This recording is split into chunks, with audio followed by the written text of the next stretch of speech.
Hi guys, welcome back to my channel. दोस्तों, आज D mart के रिजल्ट्स आए हैं जिसको हम एवेन्यू सुपर मार्ट्स भी कहते हैं और रिजल्ट्स बहुत ही अच्छे आए हैं। 52.6% की वाई वाई बढ़ोतरी आई है प्रॉफिट में, जो कि आया है 413 crore, partly due to low base in the year ago quarter that was hit by कोविड-19 लॉकडाउन। दोस्तों, मैंने आपके साथ ये चीज़ पहले भी शेयर की है लाइव स्ट्रीमिंग में कि अगर आप वाई वाई कंपेरिजन करेंगे तो आपको सारी कंपनीज के रिजल्ट्स बहुत ज़्यादा अच्छे नजर आएंगे, क्योंकि पिछले साल सेम क्वार्टर में लॉकडाउन लगा हुआ था लास्ट के 10 दिनों में, जिसने काफ़ी ज़्यादा इंपैक्ट डाला था कंपनीज के रेवेन्यू पे। और वो इस साल सेम क्वार्टर में नहीं हुआ है, ऑल्दो नेक्स्ट क्वार्टर में होगा, क्योंकि अप्रैल में इस साल भी लॉकडाउन लगे हैं। पूरे नेशन वाइड लॉकडाउन तो नहीं लगे हैं, लेकिन स्टेट लेवल पे लॉकडाउन लगे हैं। लेकिन क्वार्टर 4 में उतना ज़्यादा रेस्ट्रिक्शन नहीं थी जितना कि पिछले साल थी। उसकी वजह से आपको वाई वाई रिजल्ट बहुत ज़्यादा अच्छे नजर आ सकते हैं काफ़ी कंपनीज के। लेकिन इसका मतलब ये भी नहीं है कि कंपनी ने कोई ग्रोथ नहीं की है। The growth was driven by healthy operating income and revenue.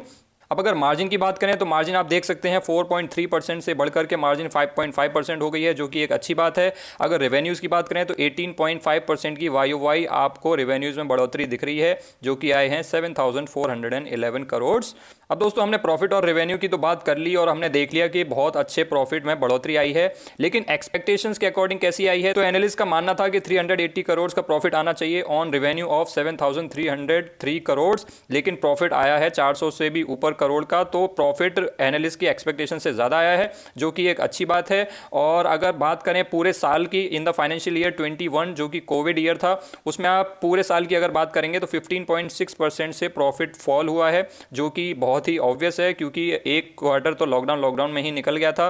तो ऑब्वियसली अगर आप पूरा साल से कंपेयर करेंगे तो आपको यहाँ पे गिरावट ही नजर आएगी। रेवेन्यूज 2.9% से पूरे साल में गिरे हैं और गिर करके हो गए हैं 24,143 करोड़।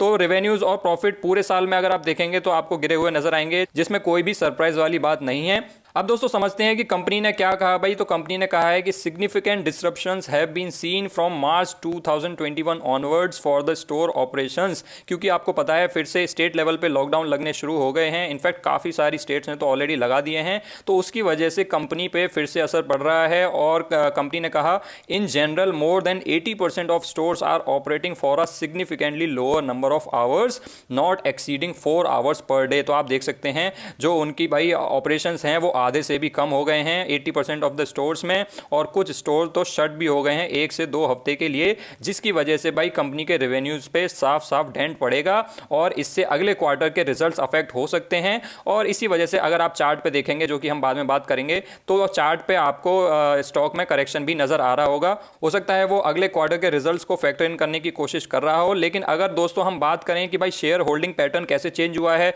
कहीं बड़े प्लेयर्स ने एग्जिट तो नहीं ले लिया या फिर बड़े प्लेयर्स ने इसमें अपना स्टेक बढ़ाया है, ये सारी चीज़ें भी हमारे लिए जानना ज़रूरी है। तो अगर हम प्रमोटर्स की होल्डिंग देखें तो 74.99% की है, म्यूचुअल फंड्स की होल्डिंग है 6.07%, एफआईआईज का इसमें स्टेक है 10% का, और भाई रिटेल इन्वेस्टर्स के पास है 8.38%। ये हम बात कर रहे हैं मार्च 2021 की। लेकिन अब इसमें चेंज देखते हैं, चेंज तो नहीं आया है, कहीं पे कोई बहुत ज़्यादा गिरावट तो नहीं आई है। अगर प्रमोटर्स की बात करें तो प्रमोटर्स की होल्डिंग बिल्कुल कांस्टेंट है। लेकिन अगर म्यूचुअल फंड्स की बात करें तो म्यूचुअल फंड्स की होल्डिंग में थोड़ी बहुत यहाँ पे बढ़ोतरी ही आई है, कोई भी गिरावट आपको नजर नहीं आ रही है। अगर अदर डीआईआईज की बात करें तो डीआईआईज की होल्डिंग में कोई ज़्यादा असर नहीं पड़ा है, 0.39 0.41 ऑलमोस्ट कांस्टेंट ही आप समझ सकते हैं इसको। एफआईआईज की बात करते हैं, एफआईआईज की भी आप होल्डिंग देख सकते हैं कि लगातार कांस्टेंट बनाई हुई है, बहुत ज़्यादा कोई गिरावट या चढ़ावट आपको नजर नहीं आ रही है। इसका मतलब क्या है भाई? इसका मतलब है कि बड़े प्लेयर्स को इसकी लॉन्ग टर्म ग्रोथ में भरोसा है। अब दोस्तों बात करते हैं कि कंपनी ने कैसा परफॉर्म किया है या फिर कैसे रिटर्न्स दिए हैं पिछले कुछ टाइम में। एक महीने में आप देख सकते हैं -0.26% के रिटर्न्स दिए हैं, क्योंकि भाई स्टॉक ऑलरेडी अपने जो आने वाले क्वार्टर है उसके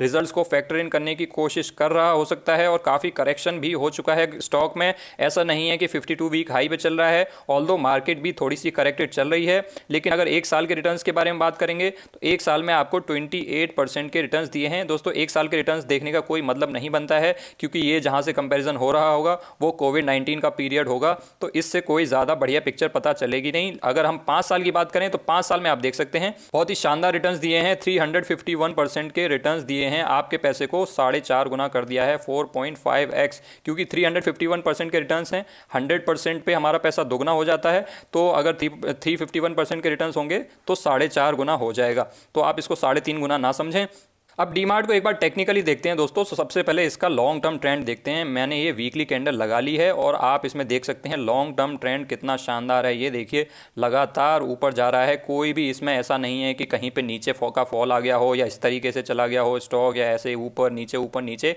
आप देख सकते हैं लगातार ऊपर की ट्रेजेक्ट्री है स्टॉक की। अगर हम इसमें 1 डे की कैंडल लगाएं तो ये हमने इसमें 1 डे की कैंडल लगा दी है, तो आप इसमें देख सकते हैं स्टॉक ने हाई लगाया था 3300 का।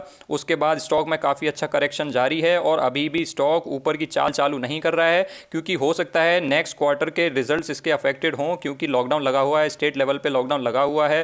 कंपनी ने रिजल्ट्स में ही बोला है कि काफ़ी सारे स्टोर्स उनके उतने ज़्यादा ऑपरेट नहीं कर रहे हैं, कुछ स्टोर्स तो पूरी तरह से बंद हो गए हैं। तो क्वार्टर 1 के रिजल्ट्स अफेक्ट होंगे और उस चीज़ को स्टॉक के प्राइस में फैक्टर इन होना पड़ेगा, जो कि ऑलरेडी हो रहा है। अब यहाँ से हो सकता है दोस्तों रिजल्ट के बाद इसमें कोई बहुत बड़ा ऊपर का मूव आ जाए, ये भी पॉसिबल है, क्योंकि एक्सपेक्टेशन से अच्छे रिजल्ट्स आए हैं, या फिर यहीं पे ये कंसोलिडेट करता रहे जिससे कि अगले क्वार्टर के रिजल्ट्स इसमें फैक्टर इन हो जाएं। लेकिन मुद्दे की बात यह है दोस्तों, मुद्दे की बात है कि ये स्टॉक आपकी रडार में होना चाहिए, ये स्टॉक आपकी रडार में बिल्कुल होना चाहिए और ये आपको खरीदने के मौके देता रहता है। जैसे कि यहाँ पे एक मौका दिया था, यहाँ पे एक मौका दिया था, आगे भी हो सकता है यहाँ पे कोई आपको खरीदने का मौका दे दे। तो अगर आपको भी इसकी लॉन्ग टर्म ग्रोथ में भरोसा है, अगर आपको भी ये स्टॉक पसंद है, तो अपने अकॉर्डिंग इसको खरीद सकते हैं। लेकिन दोस्तों आपको मेक श्योर करना है कि आप करेक्शन पे ही खरीदें। ऐसा नहीं है यहाँ पे कभी नहीं खरीदना है, यहाँ पे कभी नहीं खरीदना है, यहाँ पे नहीं खरीदना है, आपको ऐसी डिप्स में खरीदना है। और ये स्टॉक ऐसा है दोस्तों जो कि आपकी रडार में होना चाहिए। आई होप दोस्तों आपको वीडियो पसंद आई होगी। अगर पसंद आई हो तो वीडियो को लाइक कर देना और चैनल को सब्सक्राइब कर लेना। Thanks for watching guys, I will see you next time.